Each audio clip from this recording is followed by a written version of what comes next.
নমস্কার বন্ধুরা, আশা করি আপনারা সবাই খুব ভালো আছেন। কৃষ্ণার্জুন চ্যানেলের পক্ষ থেকে জানাই আপনাদের আন্তরিক স্বাগত। বন্ধুরা, অমাবস্যা পূর্ণিমা শুধুমাত্র দুটি দিন নয়। আজকে এই ভিডিওর মাধ্যমে আমরা জানব অমাবস্যা ও পূর্ণিমা দুই বোনের কাহিনী। এক নগরে একজন ধনবান ব্যক্তি ছিলেন। তার নাম ছিল ধর্মপাল এবং তার স্ত্রীর নাম ছিল রূপবতী। রূপবতী ভগবান শিবের বড়ই ভক্ত ছিলেন। তিনি প্রতিদিন ভগবানের সেবা করতেন, আরাধনা করতেন। এইভাবে ধর্মপাল ও রূপবতী সুখে শান্তিতে থাকতেন। এক সময় রূপবতী গর্ভধারণ করলেন এবং নির্দিষ্ট সময়ে কন্যা সন্তানের জন্ম দিলেন। কিন্তু কন্যা সন্তানের জন্ম দিয়ে রূপবতীর মৃত্যু ঘটল। যেদিন কন্যা সন্তানের জন্ম হলো সেই দিনটা ছিল অমাবস্যা। তাই সেই কন্যা সন্তানের নাম রাখা হলো অমাবস্যা। এবার দিন দিন সেই কন্যা সন্তান বড় হতে লাগলো। তবে ধর্মপাল তার মেয়ের জন্য মায়ের অভাব বোধ করতে লাগলেন। তখন বাড়ির সবার কথায় এবং মেয়ের জন্য তিনি দ্বিতীয় বিবাহ করলেন। তবে ধর্মপালের দ্বিতীয় স্ত্রী ছিল অলস, অহংকারী এবং ক্রোধী। সে প্রতিদিন ঘুম থেকে দেরি করে উঠত এবং ঘরের কোনো কাজ করত না এবং ছোট ছোট কারণেই ধর্মপালের সঙ্গে ঝগড়া করত। অমাবস্যার বয়স তখন 5 বছর। এই বয়সেই তার সৎ মা তাকে দিয়ে বাড়ির সব কাজ করাতো। এই দেখে তার বাবা খুবই দুঃখ পেত। অমাবস্যা তার মায়ের মতোই শান্ত, গুণবান এবং খুবই সুন্দরী ছিল। সে প্রতিদিন সকালে ঘুম থেকে উঠে ঘরের সব কাজ সেরে নিত্য শিবের পুজো করত, আরাধনা করত। সে কখনোই তার ভাগ্যকে দোষ দিত না। তার সৎ মা তাকে খাটাতো, মারতো, কিন্তু সে সবকিছু মুখ বুজে সহ্য করত, কারণ তার সমস্ত ব্যথা ওং নমঃ শিবায় জপ করলে অদৃশ্য হয়ে যেত। শিব পুজো করলে তার সমস্ত ব্যথা দুঃখ এক নিমিষে দূর হয়ে যেত। এভাবেও কিছুদিন কেটে যাওয়ার পর ধর্মপালের দ্বিতীয় স্ত্রী গর্ভবতী হলো এবং নির্দিষ্ট সময়ে সেও একটি কন্যা সন্তানের জন্ম দিল। আর যেদিন সেই কন্যা সন্তান জন্মালো সেই দিনটি ছিল পূর্ণিমা। তাই সেই কন্যা সন্তানের নাম রাখা হলো পূর্ণিমা। এইভাবে দিন কেটে যায় এবং পূর্ণিমাও বড় হতে থাকে। তবে পূর্ণিমা হলো ঠিক তার মায়ের মতো ক্রোধী ও অহংকারী। সময়ের সঙ্গে সঙ্গে দুই মেয়ে বড় হতে লাগলো। তাদের বাবা কিন্তু দুই মেয়ের মধ্যে কখনোই বৈষম্য করতো না। তবে ছোট মেয়ে যেহেতু তার মায়ের মতো, তাই সে তার দিদির সাথেও খারাপ ব্যবহার করত। এই দুঃখ থেকে দূরে থাকার জন্য যেখানে শিব পুজো হতো অমাবস্যা সেখানে চলে যেত। কিছু বছর পর ধর্মপালের স্ত্রী আবার গর্ভবতী হলো এবং দুটো যমজ ছেলের জন্ম দিল। ধর্মপাল তাদের নাম রাখলেন অজয় ও বিজয়। সময়ের নিয়মে মেয়ে দুটো বড় হলো এবং তাদের বিয়ের বয়স হয়ে গেল। তখন অমাবস্যার সৎ মা তার বাবাকে বলল যে সে যেন অমাবস্যার সাথে কোনো গরিব ছেলের বিয়ে দেয়। অমাবস্যা যেহেতু পুজো পাঠ নিয়ে থাকে, তাই কোনো বড় ঘরে যেন তার বিয়ে না দেয়। আর যদি কোনো বড় ঘরে অমাবস্যার বিয়ে দেয় তাহলে সে আত্মহত্যা করবে। এই কথা শুনে ধর্মপাল নিরুপায় হয়ে পাশের গ্রামের এক গরিব কৃষকের সাথে তার মেয়ে অমাবস্যার বিয়ে দিয়ে দিল। তার স্বামীর একটা পা পঙ্গু ছিল, তাই সে কোনো কাজও করতে পারত না। অন্যদিকে পূর্ণিমার বিয়ে দিল ওই গ্রামেরই এক জমিদারের ছেলের সঙ্গে। তার তো কোনো জিনিসের অভাব ছিল না, সে মহা সুখে দিন কাটাতে লাগলো। অন্যদিকে অমাবস্যার স্বামী যেহেতু কোনো কাজ করতে পারত না, তাই সে অন্যের বাড়িতে কাজ করে যে টাকা রোজগার করত সেই টাকাতেই সংসার চলতো। এত অভাব, এত দুঃখ কষ্টের মধ্যেও অমাবস্যা কিন্তু শিব চর্চার আরাধনা করতে ভুলে যায়নি। এইভাবে দিন কাটতে লাগলো। দুই বোনের ঘরে সন্তানের জন্ম হলো। তারপর একদিন পূর্ণিমা তার বোনের বাড়িতে আসলো এবং বলল, বোন, তুই তো অন্যের বাড়িতে গিয়ে কাজ করিস। শোন, তোকে অন্যের বাড়ি যেতে হবে না, তুই আমার বাড়িতে কাজ কর। তার জন্য তোকে টাকা দেব, বেঁচে যাওয়া খাবার দেব এবং পরার জামা কাপড়ও দেব।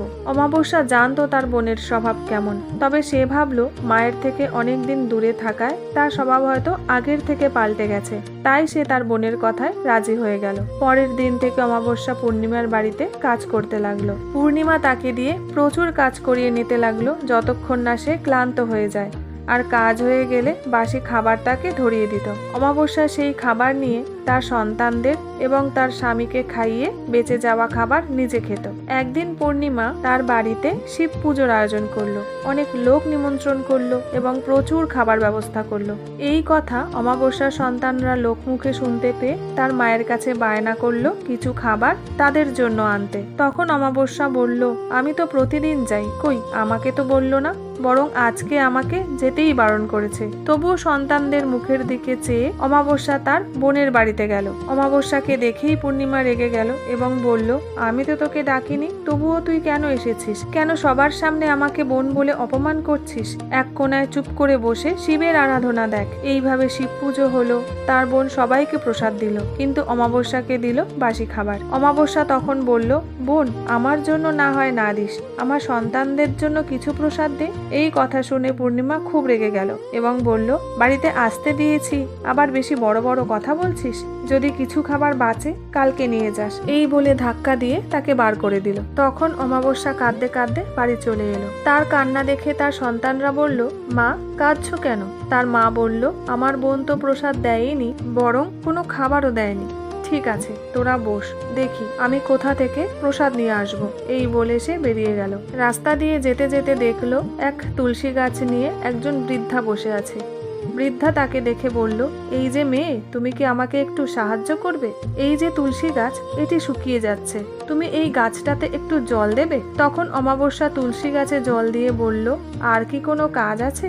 বৃদ্ধা বলল, না, আর কোনো কাজ নেই, তবে তুমি যখন ফিরবে তখন আমার সঙ্গে দেখা করে যেও। এইভাবে যেতে যেতে কিছুটা দূর যাওয়ার পরে অমাবস্যা একটা শিব মন্দির দেখতে পেল, যেখানে একজন বৃদ্ধ বসেছিল। অমাবস্যাকে দেখে বলল, তুমি কি আমাকে একটু সাহায্য করবে? এই যে মন্দির, এটি খুবই নোংরা হয়ে গেছে, মন্দিরটা একটু পরিষ্কার করে দেবে এবং আমার স্নানের জন্য 2 বালতি জল ভরে দেবে। এই কথা শুনে অমাবস্যা মন্দির পরিষ্কার করলো, শিবের পুজো করলো এবং সেই বৃদ্ধের জন্য জলও ভরে দিল। তারপর সে এগিয়ে গেল সামনের দিকে। যেতে যেতে দেখলো একটি কালী মন্দির, যার সামনে একজন বৃদ্ধা বসে আছে। বৃদ্ধা বলল, তুমি কি আমাকে একটু সাহায্য করবে? এই মন্দিরে সবাই পুজো দেয়, কিন্তু কেউ পরিষ্কার করে না, তুমি একটু পরিষ্কার করে দেবে? অমাবস্যা মন্দির পরিষ্কার করে আবার এগিয়ে চললো সামনের দিকে। এইভাবে যেতে যেতে পথে পড়ল গঙ্গা নদী, যেখানে একজন বৃদ্ধা বসেছিল। বৃদ্ধা অমাবস্যাকে বলল, তুমি আমার একটু সেবা করবে? অমাবস্যা তখন তার পা ভালো করে জল দিয়ে ধুয়ে পা টিপে তার সেবা করলো এবং আবার সামনের দিকে এগিয়ে গেল। এইভাবে যেতে যেতে সে তার বাপের বাড়ি চলে গেল। সেখানে গিয়ে সবার সঙ্গে দেখা করলো। তার যে 2 ভাই ছিল, অজয় বিজয়, তাদের বউরা অমাবস্যাকে খুবই যত্ন করলো এবং অমাবস্যা বাড়ি ফিরে যাওয়ার সময় তারা একটি লাল শাড়ি অমাবস্যাকে পরতে দিল এবং থলে ভরে জিনিসপত্র দিল।